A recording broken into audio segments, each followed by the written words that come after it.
This meeting is being live streamed. Sure hope it is.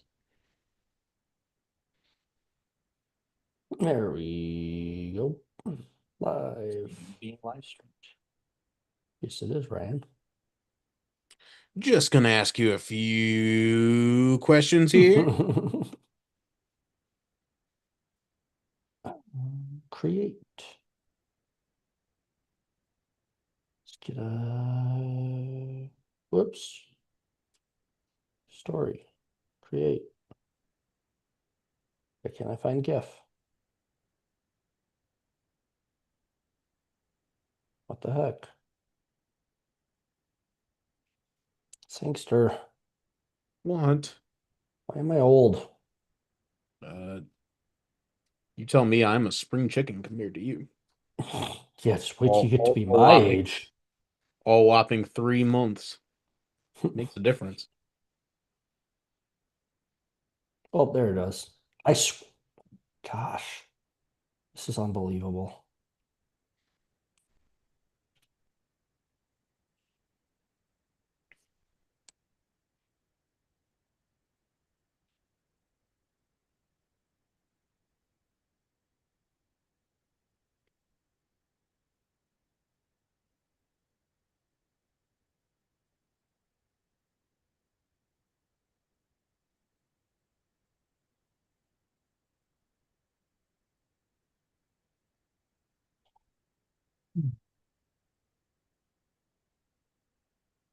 Well,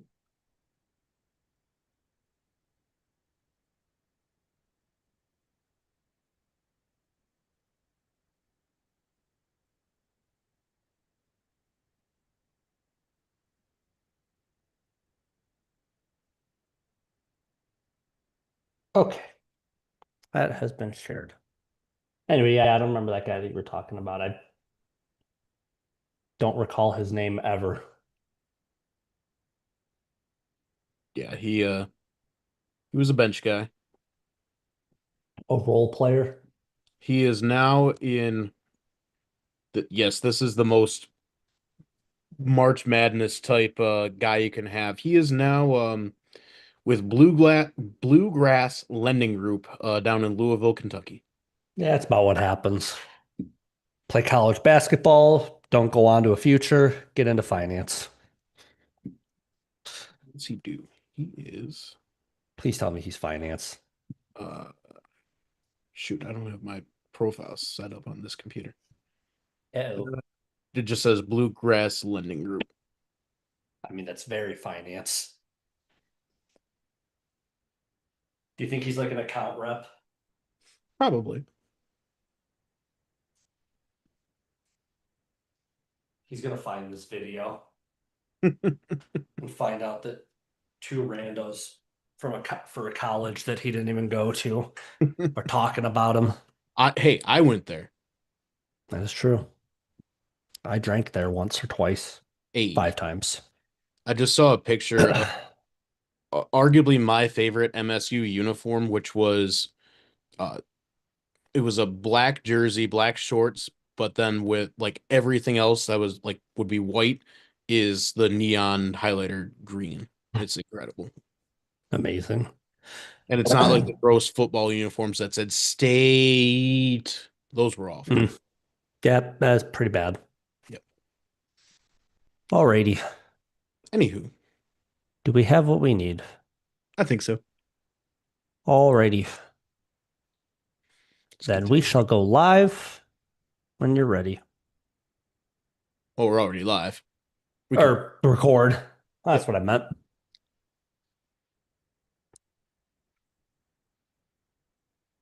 Hello and welcome to the Warrior House podcast, where Warrior Pride lives. I'm your host, Ryan Reingart, joined by my co-host, Mike Sangster. Thanks for joining us on episode 125 of the Warrior House podcast.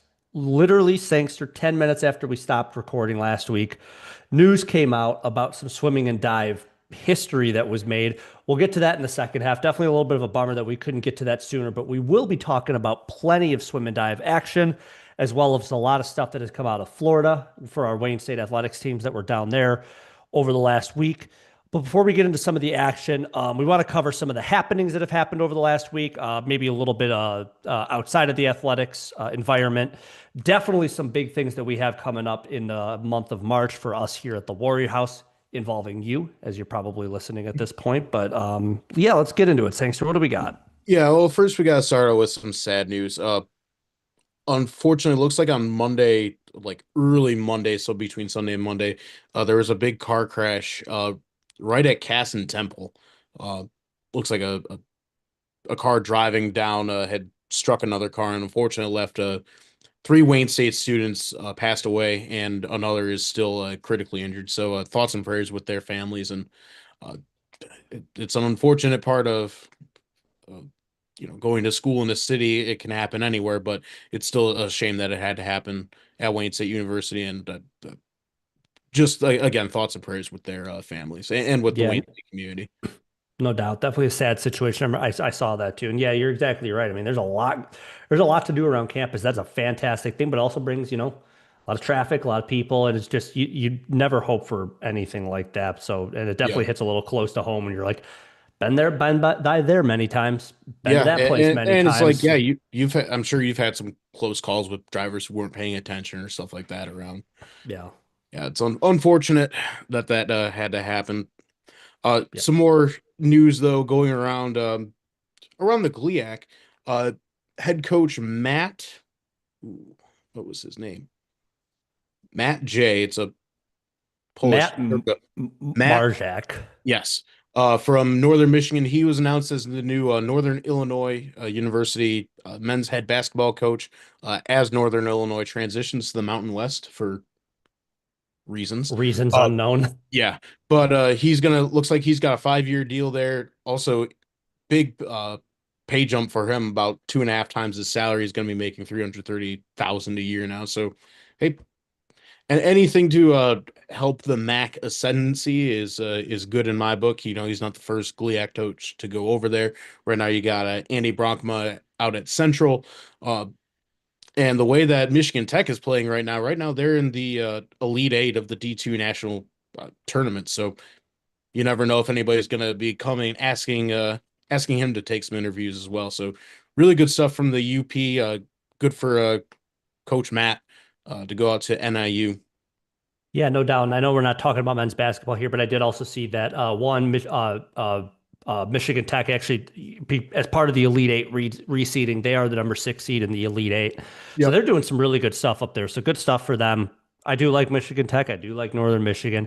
And I remember I was seeing rumblings about the fact that Matt was going to possibly be up for a couple different head coaching positions. One thing that's kind of interesting to me is how quick some of these teams are just getting in and getting a head coach hire. Like Eastern Michigan also just hired in. It used to be an assistant at the University of Michigan and somewhere else. I can't remember exactly, but like all that to say, like I've seen a lot of head coaching news happen, and either I haven't paid attention previously to find out that it actually does happen at this time of the year, or teams are just getting on this action a lot quicker, extending the time that it takes before you get back into fall and winter when basketball starts back up. So really good stuff there, and who knows? Who knows what'll happen? We do actually have some men's basketball stuff to talk about. I kind of forgot about that, but we'll get to that here in the second half. Two basketball related things, Sangster. Well, the first Yes. one is kind of in the vein of March Madness basketball. Is our bar madness? This is something I think that we're on our 5th season now, if I'm not mistaken. A lot Yep. of years we've been doing this one. We take a bunch of bars, establishments in the Midtown Wayne State campus area, put them in a bracket, and we do voting. It's going to start on Thursday, March 19th. That'll be up on our Instagram and on X. You'll be able to vote for either on either of those platforms. Winner advances, and the winner of the entire bracket, we get to go there and give them a cool plaque. Shout out Lexington Bar, not vouching for them to win it again, not vouching against them, but they proudly put up the Warrior House Bar Madness champion plaque right behind the bar. That's always very cool to see there. And maybe plaques too. We haven't been back there since we gave them their second one a little bit late because my printer decided to go kaput. But for this year, we've got largely the same competitors. It's kind of leveled out over the past few years. So we've got a 16 uh, establishment bracket. So your first round is going to be Third Street versus Kiesling, Common Pub versus Z's Villa, Lexington Bar versus Tony V's, Woodbridge Pub versus Time Will Tell, Old Miami and Shields, Cobb's Corner Bar and Jumbo's, Bronx Bar and Hopcat, and rounding it out, Honest John's and the newcomer to our bracket, Dirty Shake. Yeah, Dirty Shake, I remember they opened up like maybe a week or two, or like right around the It time was that we like did the they opened bracket challenge right when last we year. dropped it. I'm like, well, we haven't been there. Sorry. Yeah, we ended up making it there for the first time. I want to say back in Yeah, like April or May. Very cool place. Excited to see that they're in this. We'll find out what their really social good media is smoked all wing. about. Really good Yes. smoked wings. Yeah, no doubt. So definitely, I'll keep your eye out for that. But in addition to that, I've been pushing it out quite a bit on our social media. Thanks for the Warrior House Hot Tub Bracket Challenge. Always a fun time. We had about 25 people joining on that pool last season. Hoping we can get there again this season. But it's just a bracket pool. Come on in, hang out with us, put a bracket in there. No cost entry, just bragging rights if you win, and just another pool that you can get to be a part of with your friends here at Warrior I got a House. couple pieces of merch I can send out too if you win. There we go. So if that doesn't, if everything that I said didn't sell it for you, Sangster personally will send you merch. He will probably sign something if you're willing to devalue it, and we can ship that out. So that's what we got, Sangster. A lot of cool stuff. Like I said, I said it before. I'll say it again. I absolutely love March. It's just such a very exciting time, and like, yeah, it's not warm today, but it's going to be sunny. By the time all the fine folks here in this episode, March Madness, the true tournament will have started. So, what more can you hope for? So, with that, let's do a quick look back. Volleyball happened back on Saturday. Nothing really to report on this one. The spring season got underway. It's only about 4 games, quite literally at Mort Harrison. They took on Saginaw Valley State, and I found nothing about what happened in this one. So, just a good old tune up in the spring, figure out who you got coming back, and start getting some plans together for fall season when that comes back around. Yep, the exact final score here is scrimmage, according to the Wayne State Athletics website. Moving on to the swim and dive teams, both were finishing up nationals when we recorded last. Starting out on the men's side, big news here. Men finished 14th out of 31 teams, nearly got to that 13th spot. Biggest thing here, though, Max Wasiniak is your Division II national champion in the 1 meter dive. He also got a podium third place finish in the 3 meter dive. Kind of rounding that out, we did have scores. Olin Charnstrom did come up in the top 10 in the 100 meter backstroke. Yes, I mean, just really good stuff for the men's team. And again, like I mentioned, like about 10, 15 minutes after we stopped recording last week, news came out that Max Wasiniak was your national champion. If I'm not mistaken, that is the first time that we've won a national champion here at Wayne State for diving. Just an absolute fantastic showing for him. And then over on the women's side, not as much, not really a whole lot of top 10 stuff to report on here, but the women finished 30th out of 35 teams. And again, I know there were some good finishes in there, enough to, at least get the team to look competitive, but definitely not as many the high up finishes as we would like to see. Not to downplay it by any means, though, because the team got there and boy, they took down some teams, and it is funky to say that like this was a rebuilding season for this team, and they still got to nationals and kind of held their own in a sense with a number of these. So it was really good to see. And I remember I saw a quote from Sean Peters kind of talking about this team saying like, yeah, we got to see a lot of cool things. We really hope that this is a sign of things to come for next season. And I'm right there with him. It just, the fact that they were able to do what they were after, what they lost from last season is pretty telling of this team. Yeah, for sure. I do have one note on the diving national championship. It's the first time since 2015 that Wayne State has had a men's diving champion. The last guy was back in 2015 on the 3 meter boards. It was a Wayne State Hall of Famer, Dylan Zagetti. Like I said, he did the 3 meter board. He also had a national championship a couple years before that in the 1 meter dive as well. So Wayne State getting back on track, starting to get some at least individual competitors out there winning some national titles for Wayne State. Yep, good call out there. So moving right along, we got our Wayne State baseball team back on Thursday. They were finishing up the Russ Matt Invitational down in somewhere Florida. I can't remember off the top of my head, but they were taking on Minnesota Duluth back on Thursday of the NSIC, and Wayne State won that one by a final score of 5-2.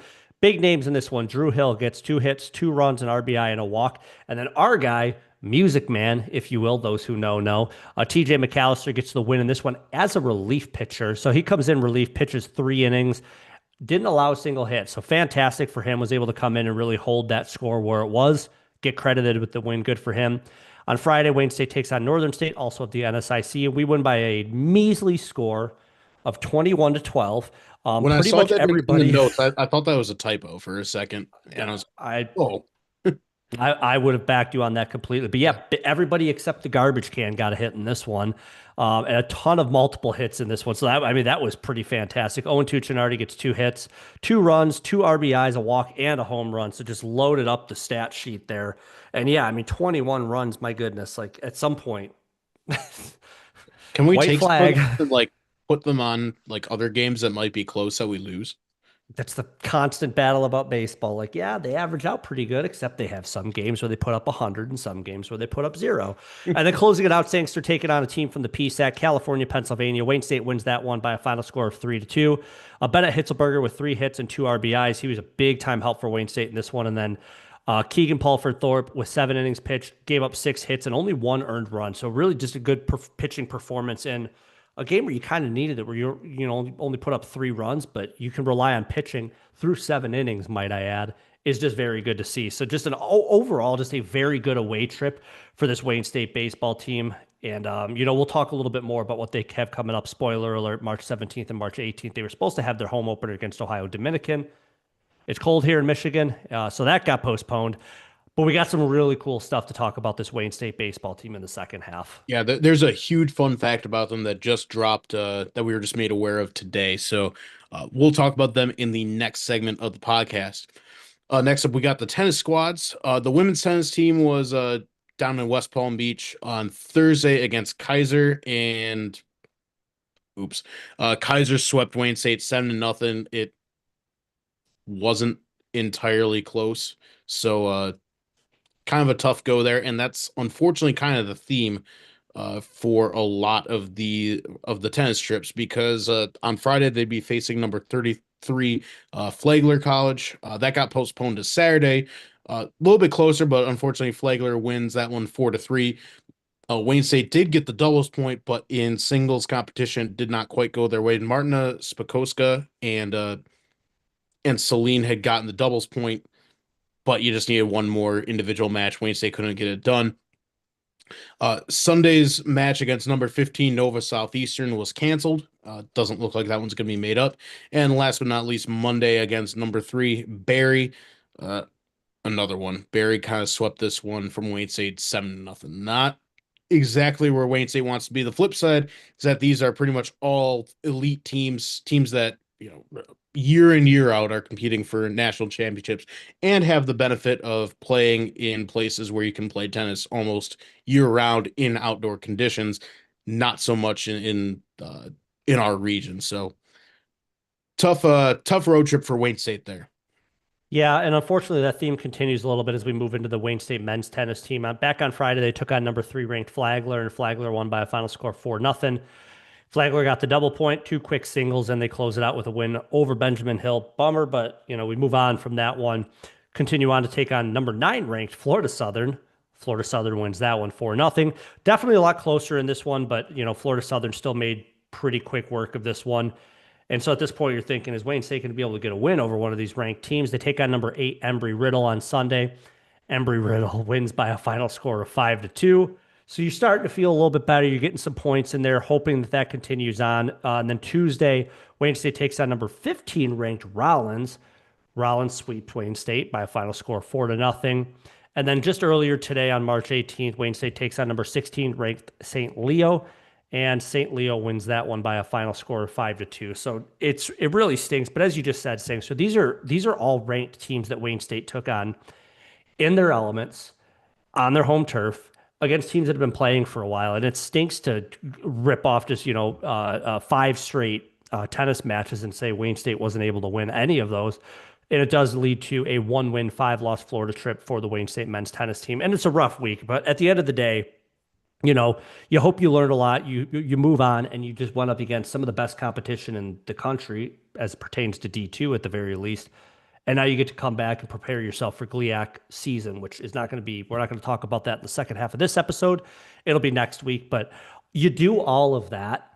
So then when you come back, you feel like you can beat anybody and everybody in the GLIAC. And they really should be able to. I mean, especially this men's tennis team. They look like just a fantastic team, well built. But man, some of these Florida teams are just at another level sometimes. It's wild, but again, you're on their home court. They're comfortable. They get to sleep in their bed and show up and play you on the court that they practice on. Yeah, the flip side to all this is you don't face any more Southern teams. You only have one more non-conference game. It's at home. It's against UIndy. Yes, one of the best teams in the Midwest region. I still like to think that Wayne State is one of the best teams in the Midwest region as well. Otherwise, you just got the rest of the GLIAC slate again, starting not this upcoming week, but the week after.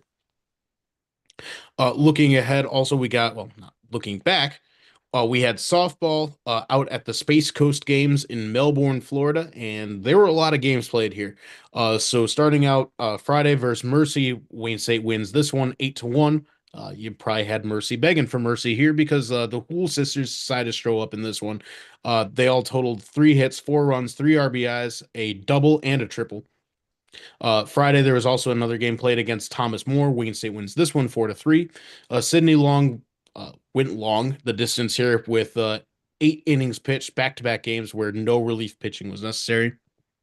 And only giving up 3 runs. Wayne State offense being able to lift them over Thomas More. Saturday's games, Wayne State was playing Franklin Pierce. Bit of a shootout in this one. Franklin Pierce wins 9-4. They only had 8 hits, but they got 7 walks and they made good on those scoring 9 total runs. So a little bit of small ball stuff going on here, but kind of how softball, baseball goes. It was a really strange Saturday for Wayne State because they were playing Ohio Dominican, and Ohio Dominican won by the exact same score. Little bit different here. Ohio Dominican got 11 hits. And again, manufacturing runs, 6 stolen bases, got their runners in good scoring position. They make good on the scoring there. Yeah, I mean, that's 2 back-to-back days where, I mean, you made the comment about Sydney Long being able to pitch the entire game. I feel like that's very important when you have so many games going on. You don't want to work your bullpen too much. You want to be able to get, 1 or 2 pitchers out there, maybe.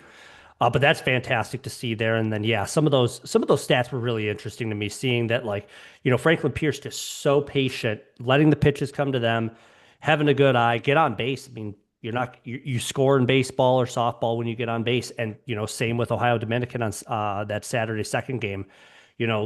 You could score from first, but boy, isn't it way easier to score from second base? So like being able to steal and get yourself into that scoring position really paid off for them, even though the number of hits would not make you think that those teams were able to put up that many points. Rolling into Monday, Minnesota State, Mankato. Wayne State was taking that team on. Minnesota State wins that one by a final score of 4-3. And then in the second game, Wayne State takes on St. Michael's, and Wayne State wins that one by a final score of 11-5. And then closing out the Space Coast games on Tuesday, Wayne State takes on St. Anselm, and St. Anselm wins 6-3. And then finally, taking on Minot State, Wayne State wins that one by a final score of 4-2. So I was actually very excited to talk about this away trip because a lot of these teams are, of course, had to travel to Florida to play these games. So nobody was really playing a home game in this one. But at the end of the entire 8-game road trip that this Wayne State softball team just had, they went 4-4. And I think that's pretty fantastic. I mean, none of these teams that we took on were ranked as far as I recall, but as a 500 record away from campus, Wayne State, against some teams that, are pretty good. And this is a team that's continuing to build themselves, this Wayne State softball team. So I was very pleased to see that at the end of all of it, 4-4, I feel good about that. Yeah, I do too. Again, it's all about building that foundation early in the year. You're playing slogs against all these teams. Again, how many you got? 1, 2, 3, 4 days, 2 games apiece, 8 games total. It's a lot of softball to be played in that short span of time. So at least to be able to say that, hey, you came out there 500, nothing worse, nothing unfortunately better than you were when you came out. Still got some experience, got to see a little bit different scenery out there, play softball in a different spot. all preparing for the start of the GLIAC season coming up. Yeah, no doubt. So good stuff from softball. We will be talking about them here in the second half of this episode. But last but not least, Sangster, we do have to say goodbye to Wayne State basketball. A little bit of a spoiler alert there. But starting out, so this Wayne State women's basketball team got into the NCAA tournament in the Midwest region as the four seed. And they were taking on Northern Michigan as the number 5 seed. This was happening out in Allendale, Michigan, the Sticks of Grand Rapids. Wayne State wins by a final score of 77-61 in this one. And this was a fantastic showing by JC Tubergen and Gabby Luchka. Combined, they go 7 for 13 from 3. 20 free throw attempts for Wayne State in this one. We were able to get 17 of those. So, yeah, I mean, the final score ended up being a difference of 16 points.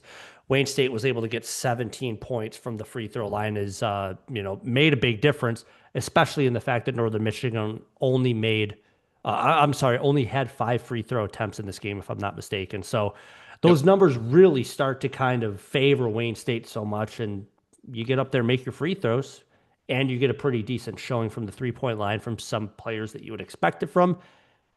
You're able to take down a conference opponent in the NCAA tournament and get yourself to move on to the next round. Yeah, if I told you that McKenna Ferguson was 1 for 2, 6 for 16 from 3-point and field goals overall, you would say, okay, maybe she had maybe not the best day. She had 21 points casually, perfect on her free throw attempts, 8 for 8. Also was basically going honey badger on every single player on the court. She had 8 steals. Wayne State had 11 steals in total. So another outstanding game from her as well. Yeah, she's definitely, I imagine, and I know we're going to talk about her a little bit here in the second half, just to kind of close out basketball season, but she's got to be so annoying to play against on defense. But that's why I like McKenna Ferguson so much, because she's such an active defender, just an absolute pest, forces so many steals. I would actually love to have the number to see where she ranks in all of D2 players for steals. Maybe that's something that we can find during our little intermission here, Sangster. But rolling into the round of 32, because Wayne State wins, they get to move on and they get to face a new opponent. Just kidding, they get to face an opponent that they've seen a lot, because D2 is just very annoying sometimes in the way that they set up the bracket. Wayne State takes on Grand Valley, who's number 1 ranked in Midwest. And so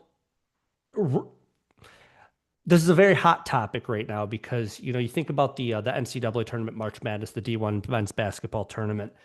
If you're Michigan State fans, perhaps you're feeling like, oh, why do we always get put in the most difficult region? Or if you're another team, you're like, how come they always get put in such a bad region? And it's like, at the end of the day, if you want to get to the goal that you want to get to, you got to go through everybody, directly or indirectly. You're going to have to beat everybody. It does feel weird that Michigan State and Duke always get put in the same region. I'll just say that.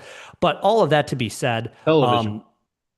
Yeah, basically. So like, regardless of how any of it works out, you're going to face a good team at some point. And, it's unfortunate that Wayne State got to face Grand Valley in the round of 32 and not the Sweet 16. We would have liked to see Wayne State be, maybe a 3 seed. It's a hard debate at this point. But regardless, you face the opponent that you face, and that is Grand Valley. We've played Grand Valley very well this season.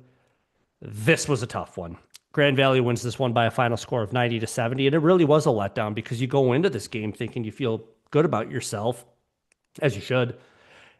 And Grand Valley just showed up in this one, and they made everything and anything happen that they needed to, and win by a final score of 20 points. I have a couple interesting stats here I want to throw out, Sangster, from this game. So Grand Valley forced 17 turnovers by Wayne State, which led to 27 points. Grand Valley out-rebounded Wayne State 46-34. 21 of those were offensive rebounds for Grand Valley, which converted into 27 points. So over half of Grand Valley's points in this game were from a Wayne State turnover or a Grand Valley offensive rebound. Either one of those are stolen possessions or second chance points. That really hurts, because that's not generally how Wayne State plays the game. Like, I have not seen that happens too much. And in this one, it really stinks to be like, we kind of beat ourselves a little bit, is what it feels like when I look at those numbers.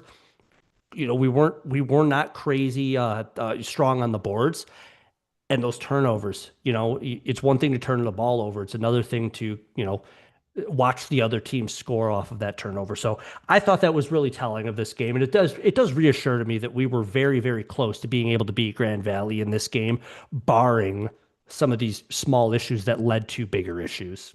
Yeah, and consider that Wayne State led Grand Valley in the first quarter. They led them, I think, a decent amount in the second quarter. Kind of the wheels started coming off the wagon towards the end of the second quarter. Uh, and then sort of Wayne State figured something out. They were still down in the third, and just by the fourth, at some point, Wayne State has to start playing the foul game. You're down so big, you're just sending them to the line or just letting them have something because what can you do? You can't have everybody fouling out.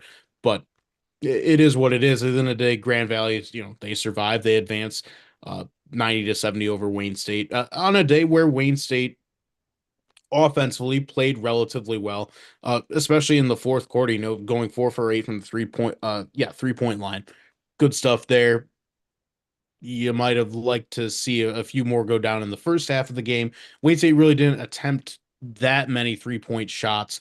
Uh, but still overall on the day, 41% overall, 39% from 3 point, 92.9, 13 for 14 from the free throw line, and a very hostile environment. Uh, Good stuff there, just defensively. Grand Valley showed that they are still Grand Valley, and they were able to come out with the win here. Yeah, and like admittedly, Grand Valley did not have the most amazing shooting day. Like they Yep. did well enough to be able to win this game, but like, like my stat just said, like the fact that they had so many offensive rebounds means that they missed a shot at some point, but they were able to cash in on that second shot. So, Yep. you miss a shot, you make the second shot, that's 50%. Like that's a good percentage, but all of that kind of put together, like it was just that was such an eye-opening stat to me to see how many points that Grand Valley was able to put up because of, like I said, an offensive rebound or a turnover. And then kind of closing out here on the Wayne State side, yeah, Gabby Luchka, McKenna Ferguson, and Taylor Thompson led the way for Wayne State in this one, 19, 16, and 14 points. Story of the season. I mean, those were the three that we kind of looked to. And, in this one, they got into early foul trouble. So we were sitting definitely Gabby on the bench for a little while. I know McKenna had to sit for a little bit. I believe Taylor definitely did as well, where, they were getting into, at least two personal fouls early in the second quarter, maybe late in the first quarter. I don't remember exactly. But that Yeah, messes with your game plan as well. yeah, and Taylor Thompson ended up falling out in the game. Gabby Luchka ended up with 4, so she was close too. So certainly impacts how you play the game as well. Yeah. So does that impact a lot of the stats that I said? Probably. But at the end of the day, those still are the stats that are in front of us. But I'll actually save I'll save my thoughts on the Wayne State women's basketball team here for the second half, Sangster, because I know we're gonna kind of do a close out of basketball season, and then we get to shift our focus. But nonetheless, yeah, just a bummer of a game there, considering how well we played Grand Valley this season, and that we had a better opportunity. I think we could have given ourselves a better opportunity, but it's also postseason play. Anything and everything Yep. can happen. Yeah, no doubt about it. Bummer to end the season out the way it did, but I hate to say it, that the polls are kind of right. You're kind of in that just under top 25 team. You're in that receiving votes category.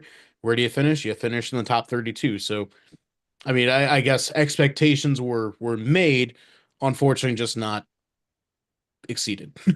Yeah, exactly. So we'll break it down a little bit more. We're going to get a couple of stats here for the second half of this episode, but with that, we got quite a bit to talk about here in the second half. So we'll take a quick break and we'll be right back.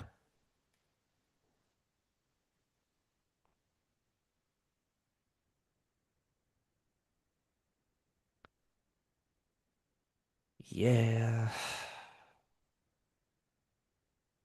Man, it's like you feel better if they make the Sweet 16, but then it's like,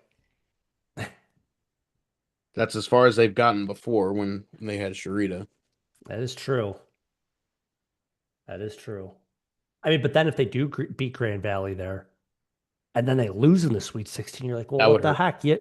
You beat the best team probably in the country. I would have an aneurysm. I don't know. That's a bummer. Nice. I see you already got that stat. I love it. Yeah. That's a good one. Okay. Yeah, that baseball ranking. Oof. Boy, they are something. Wow, so we can talk about this then. McKenna Ferguson is number 49 in terms of points scored this season. There's a lady out there at Fort Hays State who has scored 852 in just this season. That's crazy. Over roughly third. Okay, so she's averaging 27 points a game. Yeah, something like that. Good Lord. McKenna has 528. Holy crap. What kind of system offense are they running over there? So, alrighty. I'm good whenever you are. She is the second highest in the GLIAC, though. Behind the Grand Oh, Valley player, no. Parkside. Behind. No. There's a Northwood chick, and then I just saw it. Northwood. Caden Blanchard from Ferris State is number 41. Who's the GLIAC Women's Basketball Player of the Year was somebody from Grand Valley, wasn't it? It was like Bisball. Yeah. The thing with Grand Valley though is that they have so many point score and that's why this list doesn't necessarily come like with winning necessarily because it's easy to Sure. feed one lady. Yeah, that's fair. Craziness. We did have some Player of the Week stuff. I didn't want to forget about that. Oh yeah, Drew Hill and Gavin Esch. Okay, I think that was it actually. So that'll be our baseball. Baseball. Baseball being very, There you very go. good to me. Alrighty, let us do it. Oops.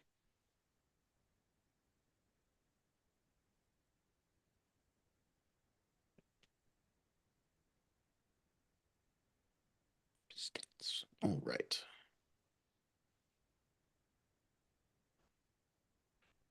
And we're back. So, really quick, we're going to say adios to Wayne State basketball. It is a bummer. I absolutely love basketball season. It's always fun, regardless of team performance, even benefited by the fact that the teams have been, exciting, a lot of fun to follow. Let's start out really quick here with the Wayne State men's basketball team. Some news that came across recently that we happened to see because of the social platforms. Jordan Briggs and Jotham Nowicki, my guy Jotham Nowicki, have entered the transfer portal. Doesn't necessarily mean they're on their way out. Just means that, at the very least, they're looking to see what's out there for them. Um, it Part of me is like, how dare you leave Wayne State University, the greatest university that there is? And then there's the other part of me that's like, you had a good season. Statistically, a lot of people got to be looking at you. Size wise, a lot of people got to be looking at you. And you're just trying to figure out, is there a better platform for you to carry your performance forward to maybe extend your career if it's looking like you want to do basketball? You want to see how far you can get with basketball. I do understand all of that. I want to say all of that before people jump down Ryan's throat. But it does sting. I mean, I think about what this team could look like with another season under, Coach Smothers, Coach Frigolo, the entirety of that staff. With, I would argue, two of your three best players, two or three, at least the guys that you would look towards to make a play, Jordy, Jotham, and then of course CP3, Carlos Paul III. But yeah, that's the news, at least from the transfer front, Sangster.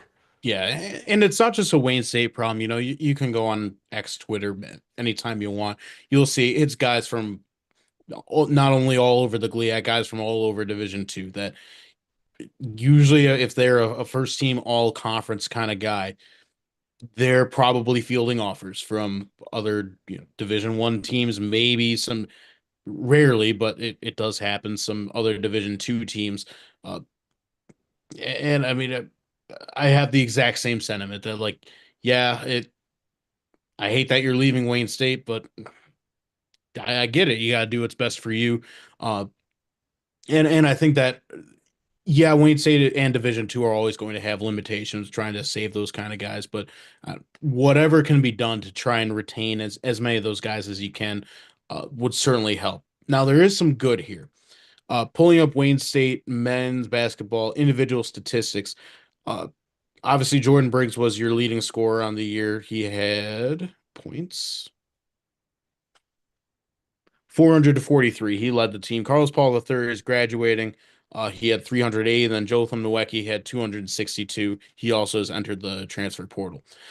You've got guys that have triple digit scoring that have seen significant playing time, and presumably they'll be around next year. You got guys like Devin Bell, Jacoby Boos. I don't think that Jalen Jenkins is a senior. Adam Aralt. So guys like that have seen playing time for Wayne State, Cooper Craggs, Marshall Thorne. Uh, Presumably, if these guys aren't going to enter the portal, there are guys that have seen minutes here at Wayne State, have seen production, not necessarily the consistency of the top three guys, but guys that have been around Wayne State that have played with Coach Smothers.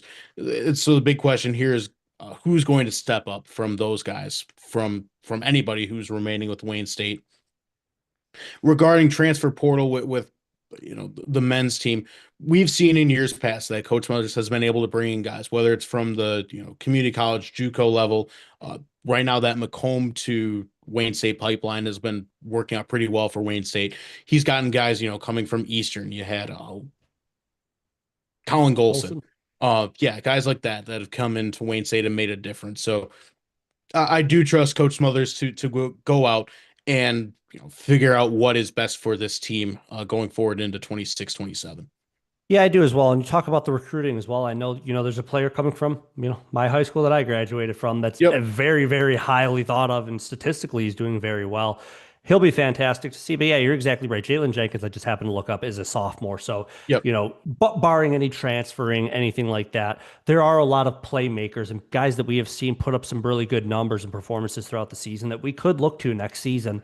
Put a couple more pieces in. I mean, Jotham Nowecki was with us for one season. Colin Golson, I think, was with us for one, maybe two. I can't remember. It wasn't Yeah, it something wasn't like really all that long that he was around, but like very yeah. quickly because of all of this, Wayne State can also be the beneficiary of this transfer portal process and the, step up to a bigger stage, get your minutes in, put up good performances. If there's enough time left, you can move on, you can stay with whatever it is, but um it stinks. I get it, but it's also not the end of the world. We lost 3 point guards that went to D1 schools, ended up being the top scorers for each of their schools. None of them are in the NCAA. None of their teams are in the NCAA tournament. So like, you put a lot of stuff together, and like it stings at the time, but also at the end of the day, it's not that a thing that fixes or destroys everything. It's just another factor in my mind that you have to think about, and I'm sure Coach Smothers and staff are thinking about it as well. It's just another aspect of the game at this point. Like it or not, it's something you have to be in tune on. So don't get me started on Dusty May and his ability to be able to play the portal. Well, Michigan's ability to pay the portal. How about that? Sangster, get off of your high horse. I'm just kidding. No, that's a No, great pretty song cool by stuff. Wade Moore. It is. So, yeah, we'll see what comes to the men's basketball team. We'll definitely keep our eyes out for any sort of news that comes out, transfers that come in, transfers that go out, and all of that. So, we just talked about the women's basketball team and a really quick look back here. So, presumably, we'll see what happens. One of the good things that we can see here, McKenna Ferguson is eligible to be back next season because it would be her senior season. So, she does have another season of eligibility that she could play for Wayne State, should she choose to play for Wayne State. I don't know how that's all going to work out. We'll see. She was the leading scorer for the Wayne State women's basketball team. And Sangster, thank you for finding the stat on this one. In all of D2, she was number 20 in steals. She ended up getting 91. So that is a a number to show that, yeah, she's a little bit of a pest on defense, which is very underrated. I mean, I think the ability to be able to create possessions and give your team opportunities is one of the things I think that is such a good aspect of her game. Yeah, no doubt about it. And hope that she'll be back at Wayne State next year is certainly going to be a lift on this team because, in the words of Tyrone Wheatley, we're not going to be returning a lot of production next year because your next leading scorers, Gabby Luchka, Taylor Thompson, JC Tubergen, and Carrington Gordon are all seniors and they're or graduate students as well. They're all gone this year. There's going to be some pretty big gaps to fill for Wayne State right now. Yeah, and that one definitely stings a little bit. And this team was definitely the team of the winter. I mean, Yep. they did so much good. And yes, it stinks that the season ended the way that it did, but like it was so fun to follow this team. They performed. They took down the number one team. They were the only team that were able to take down the number one overall ranked team in D2. Nobody So else far. has done it so far. Yeah, so far. Yeah, we'll see what happens. Um, so yeah, I mean that is it'll definitely be interesting to see what happens. And this has been a team that's been very competitive for a while. You know, they've never really fallen to the bottom of conference standings. From my memory, they've always been a very competitive team up towards the top of it, been able to, you know, not necessarily win conference championships, but remain Mm, competitive. I don't yeah, know. What do you got? What do you got? I love your optimism, and I wish I could have that memory. There were some light years, and it unfortunately happened right when Sharita Brown had left the team. Sure. Going back, 2016.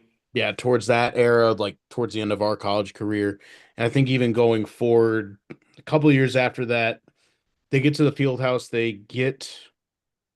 I think they made an NCAA tournament, or at least they had a home GLIAC game, something like that.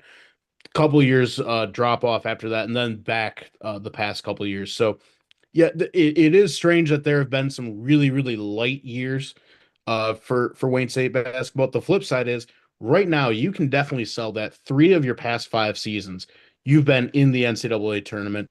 Two of those you've gotten to the round of 32. Uh, and it kind of rolls all into my next point that there are going to be some gaps that need to be filled in this team. Certainly, I don't think it can all be done in-house. I don't think the team is large enough to do that. Uh, I would really like to see a couple difference makers come in out of the portal from I don't know how you get that nowadays in the transfer portal area in D2 women's basketball.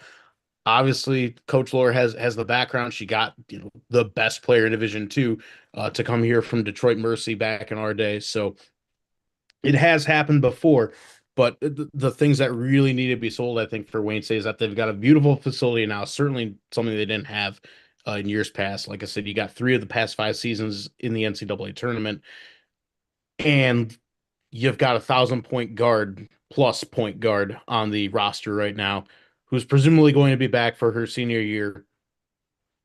Really excellent all around player.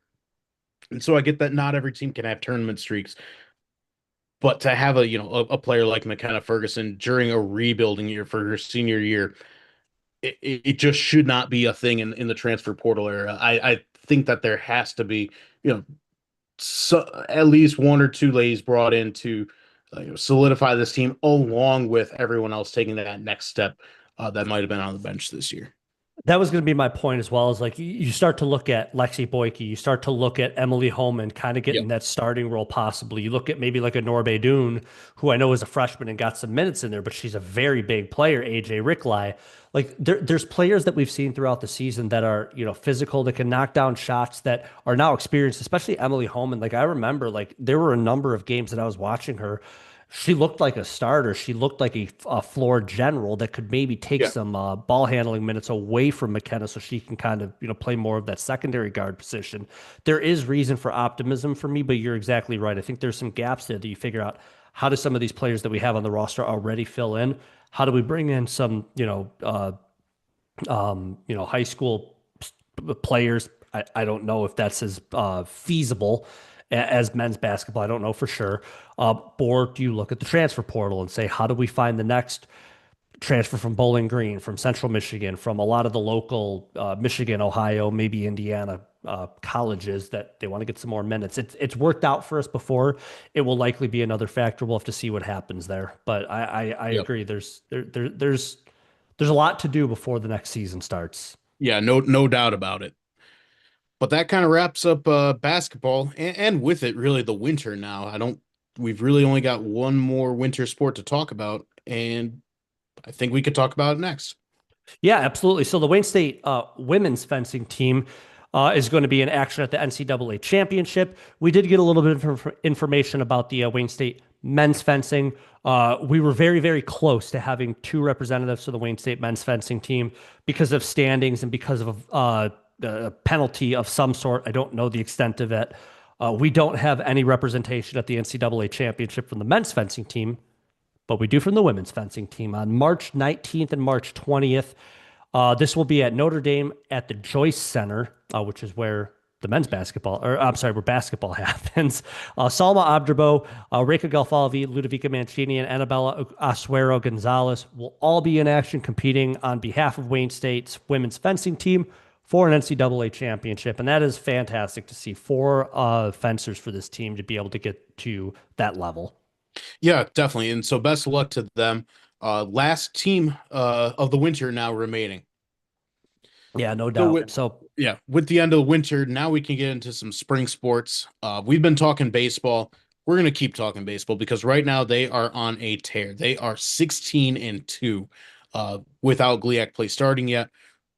Fun fact that just dropped today, courtesy of Wayne State Athletics, 16-2 is the best start that Wayne State baseball has had in its 85 plus year history. that is Absolutely huge stuff. And on top of that, right now they are ranked number 7th in the National Collegiate Baseball Writers Association rankings. So right now they are on a huge start. yeah, and it like just when you're feeling down a little bit about, maybe in Yes. the well, yeah, I was to say in the fall, maybe you're feeling down about football. Volleyball's got you. Maybe you're coming around. Women's basketball's got you a little bit. Unfortunately, you feel a little bit down from postseason.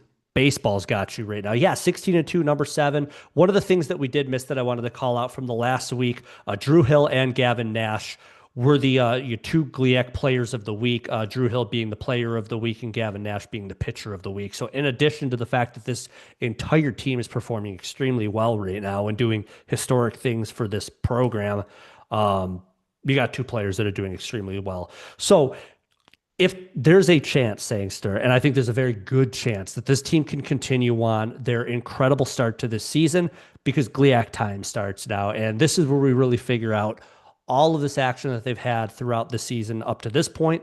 How does it translate into conference play, the most important time of the season? We got a weekend series out in Parkside, out in Wisconsin. Again, a Friday, a doubleheader on Saturday, and a Sunday game. We get to go out to Parkside, who's sitting at an overall record of 11-4, and they also are just getting GLIAC play underway. So there's a really good chance here that we're going to see this record continue to improve. At least we hope that it's going to. And I don't see any reason why it wouldn't. I mean, the way that this team is performing, I'd like to think that they're going to continue on to even better than 16-2. Yeah, you'd really like to see it. And at the same time, Parkside, they're coming in with a pretty good record. 11-4 is not certainly nothing to sneeze at. And they're looking at Wayne State too, like, hey, they're getting all these accolades right now. We've got an okay record too. Let's go out and see what we can do against them. Home, anything you can say about your home field too, home field advantage. But I do believe in this Wayne State baseball team, certainly to begin this year now with GLIAC play. It's going to be a big measuring stick series. Yeah, no doubt there. So good luck to our Wayne State baseball team as they head out to Wisconsin. Sticking with some of the diamond sports here, we got our Wayne State softball team currently sitting in an overall record of 8-9. Again, no conference record until now. GLIAC time gets to start for them, and softball works a little bit different where we generally do double headers on Saturdays and Sundays. On Saturday, Wayne State will be out at Davenport to take on Davenport. Obviously, they'll actually be out in Caledonia. Right. There it is. 4-16 overall record for Davenport. So you look at that record and you think Wayne State softball's got a really good opportunity to get off to a good conference start. And then following it up on Sunday with a doubleheader at Ferris State.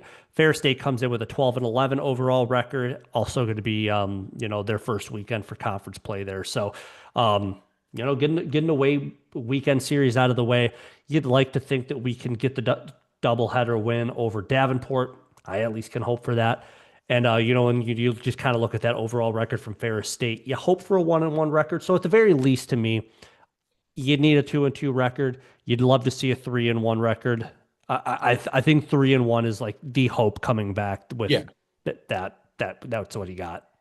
Yeah, so certainly, it always goes to that good old formula: win at home, split on the road. Ideally, you'd like to win on the road too. And again, just like baseball, it's these kind of measuring stick games. You've been out competing against all sorts of different teams, some in the Floridas, or at least playing games in Florida against teams maybe from the north. But now it all comes together for conference play. Each team is going to be saying, hey, where can we get this foundation laid for conference play so that they can set themselves up for the best time in the GLIAC tournament towards the end of the spring. Yeah, no doubt. And take some of those wins early on and get yourself Yep. up into the top of the conference standings. And then, not to say like necessarily like then you can drop off and lose some games, but you can get yourself in that position. And then you feel a lot better about it. You can relax a little bit, play your game, and not think too much about what Sangster and I talk about, which is you got to win 2 in this one. You got to win 1 here. It's like, just go play your game. You're Yep. good. So it takes a little bit of stress off. At least I would think it does. So that's what we got from the softball, Sangster. And we're going to move on to women's tennis. What do we got? Right now, the women's tennis team is sitting at a record of 3-4. They do have one conference win right now. I think against Saginaw Valley was that first game. And they have a home tennis match against Oakland University. Not quite starting GLIAC play yet, but we got Division I Oakland coming down I-75 for assuming an exhibition match at the Duchesne Center. I don't think the weather is going to clear up anytime soon. No, I don't think so either. So good stuff from our Wayne State women's tennis team. And then finally closing it out, Sangster, I know you and I are chomping at the bit to be able to get out on the course again. Yes. I am actually wearing my Champions Classic hooded long sleeve today. So Wayne State women's golf team will be in action on Monday and Tuesday next week in Batavia, Ohio for Northern Kentucky's the Julie. And then also the Wayne State men's golf team will be in action same day, Monday and Tuesday in Richmond, Kentucky for the Finley Spring Invite. So our golf teams are really, really getting into action now. They got to head a little bit south for, just a couple of weeks until the weather allows for some outdoor golfing here. But always a welcoming sign when some of our golf events get on the schedule. It means that good weather is on the horizon.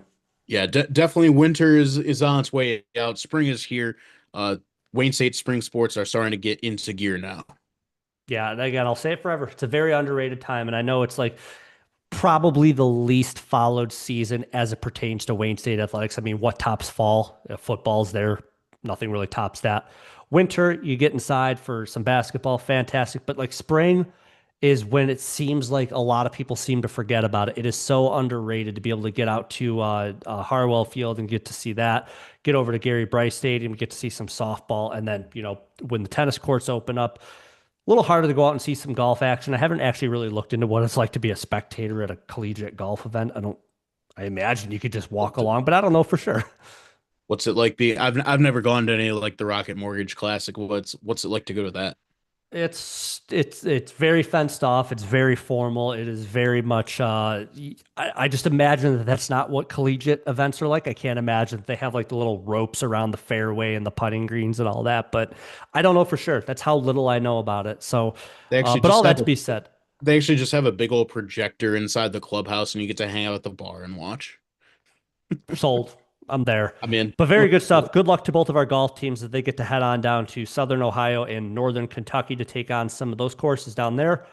And that's what we got saying. So we're at that point of the season where we kind of start to wind down a little bit, the number of sports dial down. But that means we really, really get to focus in on tennis and golf, baseball and softball. Those are kind of the big ones going forward for us. yep. And sooner rather than later, we'll have the outdoor track and field series coming up as well. That is true. So good stuff there. Good luck to all of our teams as they head on out for some action this coming week. But with that being said, We appreciate everybody joining in on episode 125. And before I throw it to Singster, please don't forget Wayne State or the Warrior House Bar Madness coming up.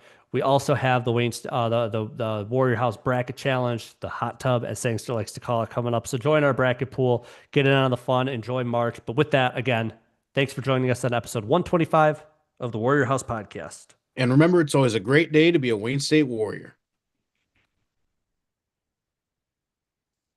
Oh, yeah.